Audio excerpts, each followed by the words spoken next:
Today I will show you a horror, mystery film from 2019, titled Midsummer. Danny is worried about her parents who aren't picking up their phone. She sits at her computer, rereading her sister's ominous message, suspicious about what she means by it. Unsure of what to do, Danny calls her boyfriend for reassurance. He tells her that she's putting too much thought into her sister's email and that it's probably another grab for attention. She's a little upset because it sounds like he doesn't understand that her sister is bipolar. Even though Danny is in tears, she still agrees with his opinion. After that call, she paces around her apartment, talking to a friend about her boyfriend. She's worried that she's being too needy, but her friend tells her that if he feels that way then maybe he's not the right one. During the call, she sends another email to her sister.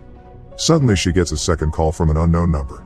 Meanwhile, Danny's boyfriend Christian is out with his friends, talking to them about her. They suggest that he should leave her because she's too overbearing, but he worries that if he does that he might regret it later. He suddenly gets another call from her and leaves the table to answer. Christian picks up the phone, only to hear her screaming and crying on the other side of the line.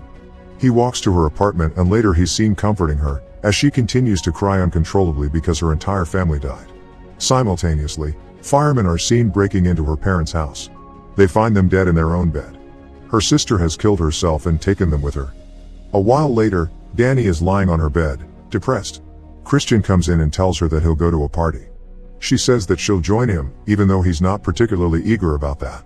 At the party, Danny's interest is sparked by a conversation her boyfriend and his friends Pelle, Josh and Mark are having about the summer trip to Sweden the group had been planning. It's the first time she's hearing about it and the trip is in 2 weeks. Back at her apartment, she confronts him, asking why he didn't tell her. He tries to weasel around the issue, but Danny doesn't understand why Christian wasn't open with her. She doesn't have a problem with him going on the trip. He says he's sorry and she tells him that she doesn't need an apology, just openness. Danny softens, worried that he'll leave, then asks if he'll be going because of his thesis. He still doesn't know what that will be. Sometime after, Christian is hanging out with his friends and they're talking about Sweden. Danny calls him to say that she'll be up in a moment. While waiting, Christian tells them that he invited her on the trip, but that she won't go, even though she said yes. They're upset with him, but promise to act as if they knew about the invitation and as they don't have a problem with it. Danny arrives and they all greet her nicely, but act super awkward toward her. Mark asks Christian to join him in the other room. Pelle chats with Danny, while Josh completely ignores her. She asks about the week he had planned for the group in his village, because her birthday will be on the same day that they'll be arriving. He tells her that it's actually a 9-day festival held by his small community. Pelle shows her some photos of previous festivities and she's very impressed. Suddenly, he turns to her and says, with all honesty, that he's very glad that she'll be coming with them. He also tells her that he's very sorry about her parents and that he can empathize, because he had also lost his own. Danny gets upset and runs to the bathroom.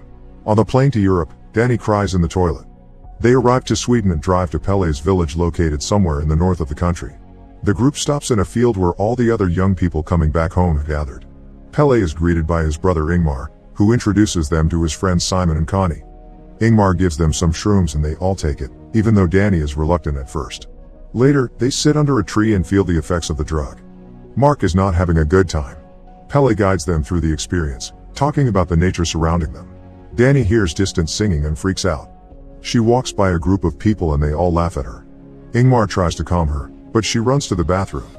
Inside she has some kind of horrible hallucination, then she dreams about her family. She wakes up and Christian tells her that they've been waiting for her to wake up for 6 hours. The entire group of young people walk through the woods and eventually arrive at the village, where the people from the community welcome them. They are already wearing their festival clothes and playing music. Danny enjoys the serene atmosphere of the place, smiling and taking it all in. Pelle greets one of the elders, who welcomes them eagerly. He tells them that the official festivities will begin the next day. Suddenly, their attention is drawn by music, leading them to the center of the village. The elder Siv welcomes all of them to the festival and wishes them a happy midsummer. She says that it had been 90 years since their last feast and that it will be 90 more until the next one. They raise their glasses and cheer. Simultaneously, a disabled child is shown drawing and not participating in the ceremony. Siv passes a torch to an older woman and then a second one to an older man, proclaiming something to the heavens. Meanwhile, Maya is seen getting ready in a washroom. Music starts outside and she joins the celebration. She sees the group sitting on the sidelines as the villagers dance around them. Later, Maya kicks Christian's bottom as she passes by him during the dance. Him and Josh go to join in. Pelle gives Danny a gift for her birthday and she tells him that Christian forgot about it. She thanks him for the portrait. After a while, Pele gives the group a tour around the village and answers Josh's questions about the community. They see a few children having a lesson in the grass and he tells them that they are learning about the power of the ancient runes. Connie asks Danny and Christian how long they've been together and they give a different answer. During the tour, Christian spots a building in the distance. It's a sacred temple, which no one is allowed to enter. The group splits up in two. Ingmar and his guests pass by a caged bear. He shows them a long parchment that tells a love story. Pele takes his friends to their accommodation in a beautifully decorated cabin, which is shared by all of the people of the community. Danny goes to look around the building and finds a wall of photos with the May Queens. Meanwhile, Pele tells Christian that he forgot her birthday. Danny asks about the wall, prompting the whole group to come over. Christian calls her outside and starts singing happy birthday to her, while trying to light a birthday candle. He lies to her first, saying that he didn't forget but got messed up because of the constant daylight. But when she sees through him, he apologizes and she blows out the candle. That night, everyone is preparing for bed and Pele tells them that the first day of the festival is very important. Josh knows why, but neither him nor Pele share that with the rest of them. Christian wants to search for it, but has no cell service. The next day, the celebration for the first day of the festival is underway. Everyone joins the community table in front of the sacred temple, as young girls are seen picking flowers. Christian asks how long they will have to stand and Pele tells him that they'll stand until it's right to sit. Danny comes over and gives him flowers, then a boy rings a bell and the old couple that received the torches the previous day arrive at the table. The two of them sit down and everyone follows. Josh asks if they are the ones and Pele confirms it. The couple begins eating and all the others follow again. Mark spots a girl he likes on the other side of the table. Danny talks to one of the women who tells her that the babies there are raised by everyone. The couple stands up and performs some kind of ritual. Everyone stands and drinks in their honor. Then the two of them get carried away on their chairs. All of the people follow them again, except Mark. Everyone is gathered around a large cliff, looking up at it. They're waiting to witness the sacred custom. The couple gets carried on top of the cliff and the distant sounds of a horn can be heard. Josh stands next to Pele, asking if he can read the scrolls that one of the elders is reading out of. The old man and woman get their hands sliced open and they paint their blood over some ancient runes. The woman appears on the top of the cliff first. She jumps and crashes on the ground. Danny is completely shocked. Ingmar tries to calm Simon and Connie, who are beside themselves. Then the man appears on the cliff as well. He jumps, but falls on his feet and doesn't die. He gets beaten to death with a wooden hammer. The foreigners are freaking out and Siv explains the custom to them. She wants them to understand that it is a great joy for them and that when it's her turn it will be a great joy for her too. Siv says that they give their life away before it can spoil. Then she turns to Danny and says that it is not good to dodge the inevitable, since it corrupts the spirit. The community is walking back to the village and the foreigners are running up front, with Danny ready to fall apart. Christian comes back to the cabin and finds Josh there, working on his thesis. He tells him that he's decided to make his thesis on the village as well. Josh is angry because Christian already knew he was going to write his thesis on the Midsummer Festival. He tells him to find his own subject and passion, not take his. But Christian is adamant. He offers him to collaborate on the thesis or do separate ones on the same subject. Josh goes to talk to Pele immediately, but he tells him that it doesn't matter what either of them want to write about because the elders are very protective of their rituals and they won't allow them to write about the village. He tells him that he'll talk to the elders to get him off his back. Meanwhile, Danny is packing frantically, but Pele comes over to talk to her. He apologizes, saying that he wanted to share this experience with his friends. She tells him that she doesn't understand anything and Pele says that he was most excited for her to come. He tells her that he understands what she's been going through, because he lost his parents in a fire when he was young. Yet he found a new family in the community and he wants to give that to her, because she deserves a real family. Later that day, the bodies of the old couple get disposed off in a ritual way. Christian checks on Danny, but she asks if he was even disturbed by what they saw. He says that he was, but that it's a matter of cultural differences and that they should try to acclimate to the ways of the community. That night she asks Josh for a sleeping pill, but she's still just woken up by noises in the middle of the night. All of the beds around her are empty, so she follows a few people outside. Then she sees Christian and his friends leave. She screams and images from the ritual appear in her mind, one after the other, until an image of her family appears in the foot of the cliff. She's actually having a nightmare. Maya is actually awake. She goes over to Christian's bed and places something under it. Josh sees her do that. On the second day of the festival, Danny is the only one to sleep late. Pele is gardening when Mark and Josh approach him. He tells Josh that he can write his thesis, but that he can't use any real names or the location. He also has to collaborate with Christian. Josh asks him about the thing that Maya left underneath Christian's bed, and Pele tells him that it's a love rune. Christian joins them and Pele gives him the news about the thesis and tells him that Maya seems to like him. Suddenly, they hear a man screaming and running toward Mark, who's taking a piss over a dead tree. The man goes after him, but the others stop him, as Pele takes Mark to the side and explains that he peed on the ancestral tree that has a lot of meaning for them. Connie runs into the cabin and tells Danny that her and Simon are leaving. One of the elders comes over and tells her that her fiancé has already left and that he'll meet her on the train station. She can't believe that he would leave her and gets horribly upset. Danny tells Christian about Simon, but he doesn't seem terribly concerned and continues his conversation about approval of mates within the community. The man tells him that they often need to invite people from the outside. Danny gets invited by one of the women to cook with them. She gives her an apron and they tell her that they are making meat tarts. Maya makes a special one.